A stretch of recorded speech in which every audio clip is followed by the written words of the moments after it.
ഇപ്പോൾ കഥാസാഗരം തയ്യാറാക്കി അവതരിപ്പിക്കുന്നത് ബോണി ജെ ബേസി. നമസ്കാരം പ്രിയ ശ്രോതാക്കളെ, ഞാൻ ബോണിയാണ്. കഥാസാഗരത്തിൻ്റെ ഏറ്റവും പുതിയ എപ്പിസോഡിലേക്ക് ഏവരെയും സ്വാഗതം ചെയ്യുന്നു. കഥാസാഗരം നിങ്ങൾക്കറിയാം, കഥകളുടെ പരിപാടിയാണ്. ഓരോ എപ്പിസോഡിലും ഓരോ കഥ കേൾക്കാം. നാടോടി കഥകളും മുത്തച്ഛി കഥകളും ഇതിഹാസ കഥകളും പുരാണ കഥകളും ഐതിഹ്യങ്ങളും അങ്ങനെ വ്യത്യസ്തമാർന്ന കഥകൾ ഇതിലൂടെ കടന്നു വരുന്നു, ശ്രോതാക്കൾക്ക് കേൾക്കാം. അപ്പോൾ ഇന്ന് ഞാൻ പറയാൻ പോകുന്നത് ഒരു ചൈനീസ് നാടോടി കഥയാണ്. ചൈനീസ് നാടോടി കഥകൾ എന്ന് പറഞ്ഞൊരു പുസ്തകത്തിൽ നിന്ന് എടുത്ത ഒരു ചൈനീസ് നാടോടി കഥ. അപ്പോൾ ആമുഖമായിട്ട് ഇത് മുമ്പ് കേൾക്കാത്തവർക്ക് വേണ്ടി പറഞ്ഞതാണ് ഇത്രയും കാര്യങ്ങൾ. അപ്പോൾ നമുക്ക് കഥയിലോട്ട് കിടക്കാം. ഷാങ് തേ എന്ന കർഷകൻ പ്രായമായി കിടപ്പിലായി. അയാളുടെ 3 മക്കളും അരികിലെത്തി. അവർ വളരെ സങ്കടത്തോടെയും ഉത്കണ്ഠയോടെയും പിതാവിൻ്റെ കിടക്കയ്ക്ക് അരികിൽ നിൽക്കുകയാണ്. അപ്പോൾ ഷാങ് തേ പറഞ്ഞു, ഞാനൊരു വിൽപത്രം തയ്യാറാക്കിയിട്ടുണ്ട്. അത് ഞാൻ ഈ കട്ടിലിനടിയിൽ കുഴിച്ചിട്ടിരിക്കുകയാണ്. ആവശ്യം വന്നാൽ മാത്രമേ അത് പുറത്തെടുക്കാവൂ. മക്കൾ 3 പേരും പരസ്പരം നോക്കി. എന്നിട്ട് അവർ ആ വ്യവസ്ഥ സമ്മതിച്ചു.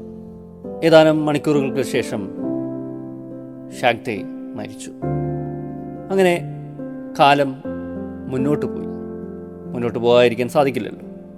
ഷാങ് തേയുടെ വയലിൽ 3 മക്കളും കഠിനാധ്വാനം നടത്തി, പശുക്കളെ വളർത്തി. വർഷങ്ങൾ കടന്നുപോയി. 3 വൈകാതെ വിവാഹവും കഴിച്ചു. എന്നാൽ ഒരുമിച്ചൊരു വീട്ടിൽ താമസം കുഴപ്പങ്ങളുണ്ടാക്കി. അവരുടെ ഭാര്യമാർ തമ്മിൽ വഴക്കായി. വേറെ മാറി താമസിക്കുകയല്ലാതെ മറ്റു വഴികൾ ഇല്ലാതെയായി.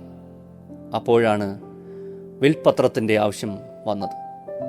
അവരുടെ ഭാര്യമാർ തമ്മിൽ വഴക്കായി. സ്ത്രീകൾ അങ്ങനെയാണല്ലോ, യോജിക്കില്ല. ഇവിടെയും സ്ത്രീകൾ വിപരീതമല്ലായിരുന്നു, പോരടിച്ചവർ.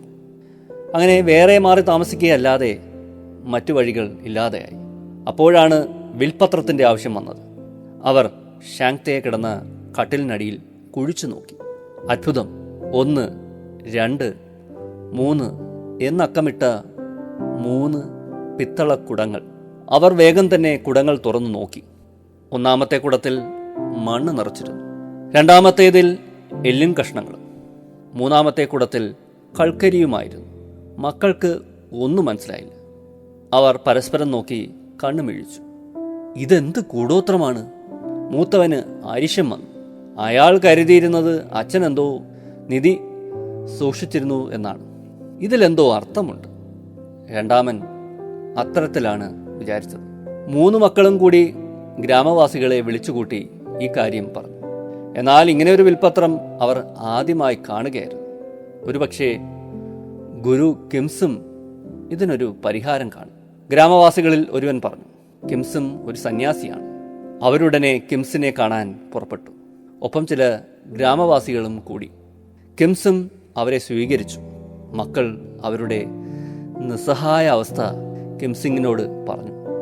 കിംസും അല്പനേരം ധ്യാനത്തിലിരുന്നു. അനന്തരം കണ്ണുകൾ തുറന്ന് പുഞ്ചിരിച്ചു. നിങ്ങളുടെ പിതാവ് അതിബുദ്ധിമാനായ ഒരു മനുഷ്യനായിരുന്നു. അതാണ് ഇത്തരത്തിലൊരു വിൽപത്രം തയ്യാറാക്കിയത്.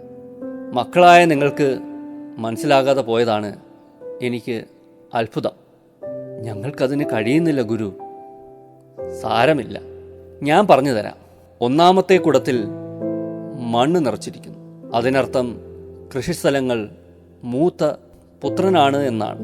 രണ്ടാമത്തെ കുടത്തിൽ എല്ലിൻ കഷ്ണമാണ് കിടക്കുന്നത്. അതിനർത്ഥം കന്നുകാലികളെല്ലാം അയാൾക്ക് അവകാശപ്പെട്ടതാണെന്നാണ്. അപ്പോൾ എനിക്കോ? ഇളയവന് സംശയം. നിനക്ക് കൽക്കരി, അതായത് വീട്ടിലുള്ള സ്വർണം, അത് മൂന്നാമനായ നിനക്ക് എടുക്കാവുന്നതാണ്. 3 മക്കൾക്കും സന്തോഷമായി. അവരുടെ പിതാവ് എല്ലാം കാലേ കൂട്ടി അറിഞ്ഞ് ചെയ്തിരിക്കുന്നു. ദീർഘദർശിയായ ആ പിതാവിനെക്കുറിച്ച് ഓർത്ത് അവർക്കപ്പോൾ അഭിമാനം തോന്നി. ഇത്രയുമാണ് കഥ.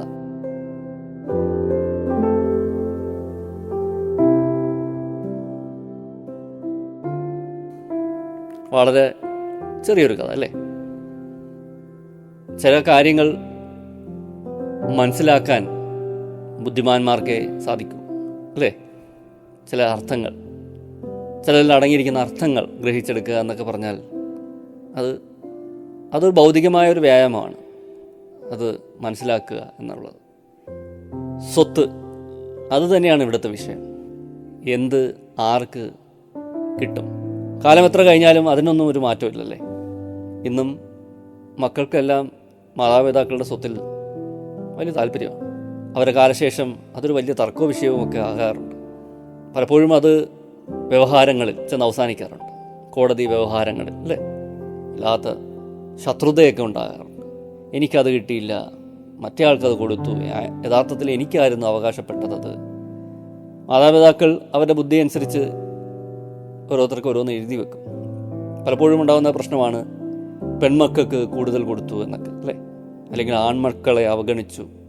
പെൺമക്കൾ കല്യാണ സമയത്ത് സ്ത്രീധനം എന്ന പേരിൽ കുറേ വാങ്ങിക്കും, കുറേ സ്വത്തുക്കൾ അവർക്ക് ലഭിക്കും.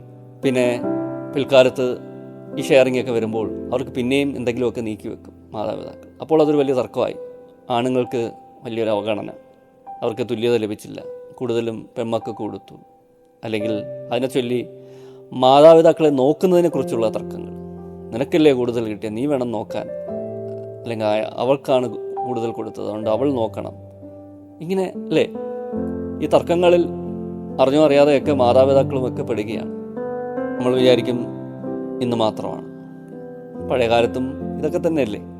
ഒരു മഹാഭാരത യുദ്ധം തന്നെ നടക്കുന്നത്, അല്ലേ? ഈ സ്വത്ത് തർക്കം തന്നെയല്ലേ? എനിക്ക് അവകാശപ്പെട്ടതാണ് എന്നൊക്കെ പറഞ്ഞുള്ള തർക്കങ്ങളല്ലേ? അങ്ങനെ പോകുന്നു. പക്ഷേ ഇതൊന്നും ഇല്ലാത്തൊരു വിഭാഗമുണ്ട്, അല്ലേ? നമ്മൾ ചിന്തിച്ചിട്ടുണ്ടോ? മനുഷ്യർക്ക് മാത്രമാണ് ഈ ഭൂമിയിൽ, അല്ലേ, അവൻ്റെ സ്വത്ത്, അവൻ്റെ ഭൂമി അളന്ന് ചിട്ടപ്പെടുത്തി പങ്കുവയ്ക്കുന്നു, കൊടുക്കുന്നു. ഇവിടെ വസിക്കുന്ന മറ്റ് ജീവികളൊക്കെ ഉണ്ടല്ലോ, മരങ്ങളും, അല്ലേ, വൃക്ഷങ്ങളും, ജന്തുക്കളും, ജീവികളും, മൃഗങ്ങളുമെല്ലാം. അവർക്കങ്ങനെ വലിയ അതിര് തർക്കമൊന്നുമില്ല, സ്വത്ത് തർക്കവുമില്ല. അവർക്ക് അന്നന്ന് വേണ്ടുന്ന ആഹാരം മാത്രമാണ് അവരുടെ മുമ്പിലെ പ്രശ്നം. അവർ സമ്പാദിച്ച് വെക്കുന്നില്ല, കൂട്ടി വെക്കുന്നില്ല, ഒന്നും ചെയ്യുന്നില്ല. അതുകൊണ്ട് മക്കൾക്ക് കൊടുക്കേണ്ട സ്വത്തിനെക്കുറിച്ചുള്ള ആവലാതിയുമില്ല. എത്ര സന്തുഷ്ടരാണവർ എന്ന് നമുക്ക് കാണുമ്പോൾ തോന്നാറുണ്ട്, അല്ലേ? അവർ രാജ്യങ്ങൾ കെട്ടിപ്പടുക്കുന്നില്ല, അല്ലേ? രാജ്യങ്ങൾക്ക് അതിർത്തികൾ കിട്ടുന്നില്ല, വേലികൾ കിട്ടുന്നില്ല, അതിർത്തിയിൽ കാവൽക്കാരെ നിർത്തുന്നില്ല, ബോംബുകൾ നിർമ്മിക്കുന്നില്ല, യുദ്ധവിമാനങ്ങൾ നിർമ്മിക്കുന്നില്ല, സൈനികരെ കൂട്ടുന്നില്ല, ഒന്നും ചെയ്യുന്നില്ല. അവർ അന്നന്നത്തെ ആഹാരം മാത്രം അവർ തേടുന്നു.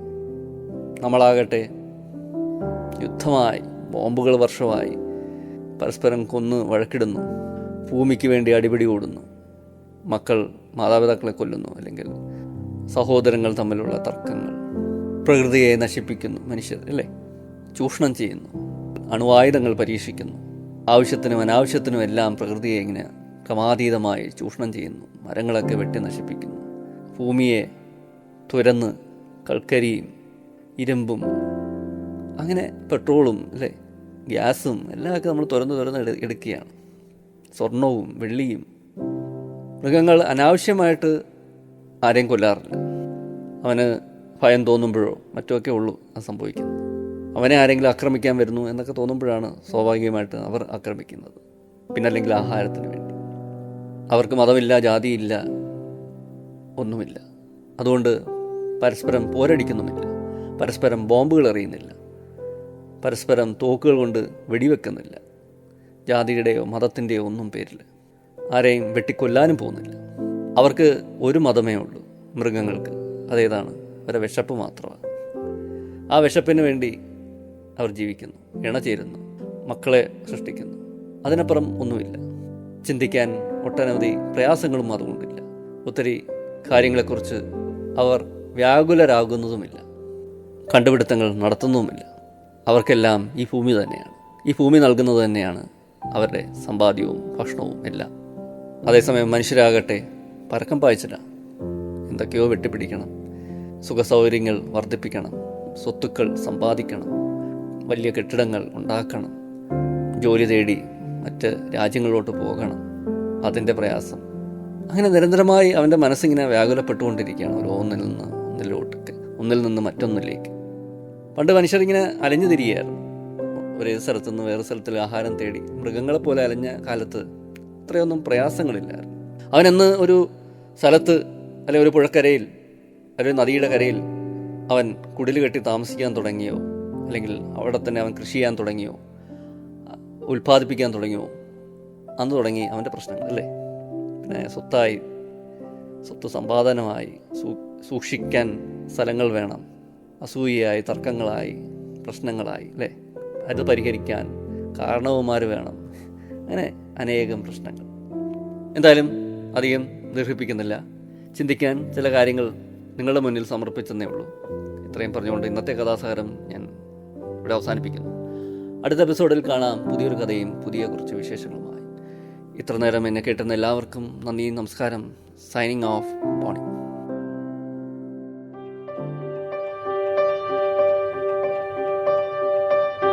നിങ്ങളിതുവരെ കേട്ടത് കഥാസാഗരം. തയ്യാറാക്കി അവതരിപ്പിച്ചത് ബോണി ജെ ബേസിൽ.